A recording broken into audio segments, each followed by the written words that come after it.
Hi guys! Good afternoon! Welcome back to my YouTube channel. Linus Ringa sa Kilan Lolan here in Davao City, Philippines. Nasa 10 o'clock tayo this morning guys. Walang klase si Zam kasi may lagnat siya. So ngayon, ang ginawa ko, nag-garden ako dito sa aking garden. Kahit mainit masyado. Grabe. Tapos pagkita ko sa inyo si Aaron P. Grabe si Aaron P. Oh, ang ganda! Grabe. So, zoom in ko lang. Naka 1.8 tayo. Gwapo kaayo, di ba? Oh, ilapit ko pa. Oh, gwapo kaayo si Aaron P. Init lang kaayo. So, ayan yung ating, may napugot ako dyan, ayan. So, tawag dan? Si Pink Rose at saka si Victor Kane, meron pa dun sa likod. So, nag-rearrange ako last day, Sunday. So, nasa ano tayo ngayon? Tuesday. Tapos, nag-rearrange ako, yung ginawa ko, yung si Purple Delight, at saka ito, apat na malalaking pots meron tayo kay Purple Delight. So, ito na Purple Delight, nilagay ko dyan, di ba dito man yan, tsaka doon yung isa. So, dito this one, ang tawag dito? Borosdale. So, si Borosdale kasi pag pumunta ako doon, ay, laban na, nahulog ng laban na. So, pag pumunta ako doon, nasasagi ko siya. So, kaya transfer ko siya dito, pinatungan ko siya ng ganyan para medyo elevated siya sa lahat. Ang ganda, oh. Gandang-ganda ako. Oh, ang ganda-ganda niya. So, nilagay ko siya dyan.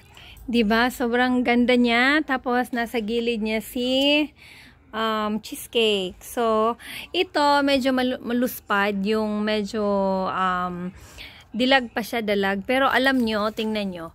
Oh, lumaki na siya. Diba? So, magkakaroon na naman tayo ng isang napakalaking pot ng Purple Delight. Ayan, mga Purple Delight. Makabuang maning Purple Delight. Oy. As in, nakakabaliw po. So, ayan. So, dahil marami akong gagawin dito sa mga plants, kailangan ko sila i-compress para yung space natin dito makonsume talaga natin ng maayos na hindi nagkakalat-kalat yung mga succulent. So, kaya gumamit ako ng mga malalaking pots kasi naa-addict na ako sa mga succulent. So, ang ginawa ko guys, ayan, di ba malaki na yan. Ito yung last ko na gamit na tinamnan nito. Buhay naman siya. So, nagbili ako kapon, nagpunta kami ng Digos. Nagbili ako ng 3 ganito. Yan. Tapos, isang sako ng lupa, soil. Tapos, soil lang ginagamit ko pag nag-gardening ako. Tapos, alam nyo, meron akong Mendoza, transplant ko dito. Transplant ba yung tawag dyan? Oh, transfer ko siya dito sa isang napakalaking pot kasi wala pa tayong Mendoza na nakalagay dito. Di ba mayroon akong mga ganito yung nilagay ko doon sa pinakataas. So, kinuha ko siya. Nilagay ko sila, ang 2 pot lang ito. Oh, tapos ang lalago na nila, grabe. Lumago sila, nilagay ko dyan, tapos malaki pang space dito. So, yung isa, instead na i-transfer ko, dahil malalaki na yung stem, at saka marami na talaga, puno ito, ginawa ko, kinat ko na lang. Mga ganito, tapos itutusok ko na lang para, parang propagation na din sa kanya.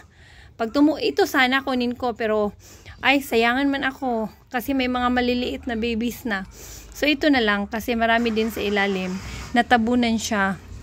So, itutusok ko na lang sila dyan, mamaya hanggang sa mapuno siya. Kasi, pag itusok mo si Mendoza, talagang mabilis lang siya mabuhay. So, ang Mendoza, pwede siyang cut, tapos tanim. O, tanim, basta wag na wag ka pong magdilig. Pwede mo siyang diligan after, usually ako 2 days. 2 days ako nagdidilig kasi iba yung gusto ni Mendoza sa iba. Tapos meron tayong propagation ng Mendoza, na-amaze ako kasi ayan, sobrang na niyang ganda. Isa to sa propagation last month. Tapos ayan, gumanda na siya. Mas maganda pa siya compared dito. Ito parang gustong magpapugot kasi parang tumaas lang yung mga, ayan oh. Tumaas lang. Banlagot ito sa akin. Kawawa naman. Dagdagan ko to ng lupa, tsaka diligan. Mamayang hapon na lang siguro. Kasi feeling ko, kailangan niya ng soil. Kasi old soil 1 year na to na soil. Tapos, tinaniman ko lang ng tinaniman, hanggang sa siguro wala ng nutrients. So, magdagdag ako mamaya ng soil. Tapos, diligan ko siya. Para naman gumanda ang buhay niya. So, ayan. O, diba? Ang ganda na nito. Ito, dinagdagan ko lang ng soil. Pagkatapos ko magtanim, diba? Pag diligan mo, maano na siya sa ilalim. Tapos, nagdagdag na naman ako ng soil din dilig. So, ganun lang mag-alaga kay Mendoza at saka mag-propagate. Ito, i-transfer ko sana, pero wag na lang. Hayaan ko na siya sa pot niya. Ang ganda, diba? Uy, aron P. Si aron P talaga. Magtanim din tayo ng aron P, guys. Ganyan, doon sa malaking pot. Kung mayroon akong makukuha na pwedeng itanim. Kasi ito, mga ganito na sayangan pa kasi ako. Parang hayaan ko na lang muna sila. So, mag-isip ako anong itanim ko dyan. O, diba? So, tapusin ko ito, si Mendoza. O, para mayroon na naman akong ma-show sa inyo. Oh, diba? Nandito si Mendoza, bla bla bla. So, ayan. Hindi pa masyadong puno. So, maghanap tayo para magiging puno siya. Tapos, don't worry guys. Mga ilang weeks lang to. Gaganda at gaganda na din dyan. So, siguro, magkakatayo ng iba dito sa ilalim para mapuno talaga sa Mendoza. So, ayan guys. Tapos na akong magtanim. Ayan. So, mamaya maghahanap-hanap pa ako para as in punong-puno yan. So, yung iba, dito lang ako nag-cut. Kasi this one, kagaya nito, maraming baby sa ilalim. So, pinagkatan ko na lang yung stem na mga ganito. Para lumaki yung mga baby sa ilalim. Don't worry, mapupuno din to. At update ko kayo kung ano yung progress ng pot na to. At saka ito.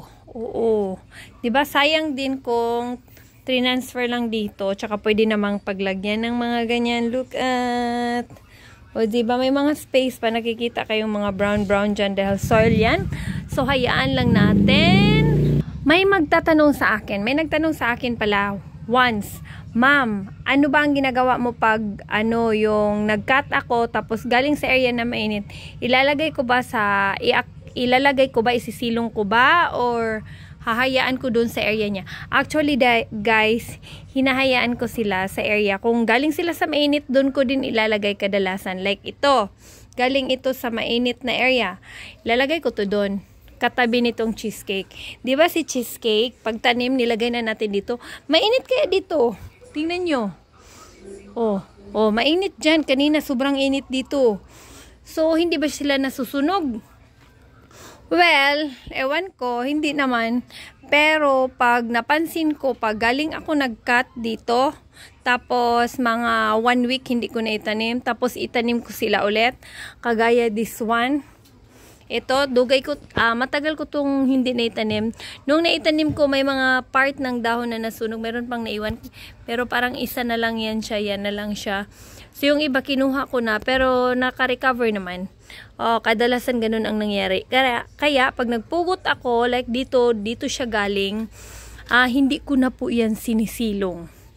Oo. Nilalagay ko na diretso sa labas. Kagaya nito. Yan. Nilalagay sa labas.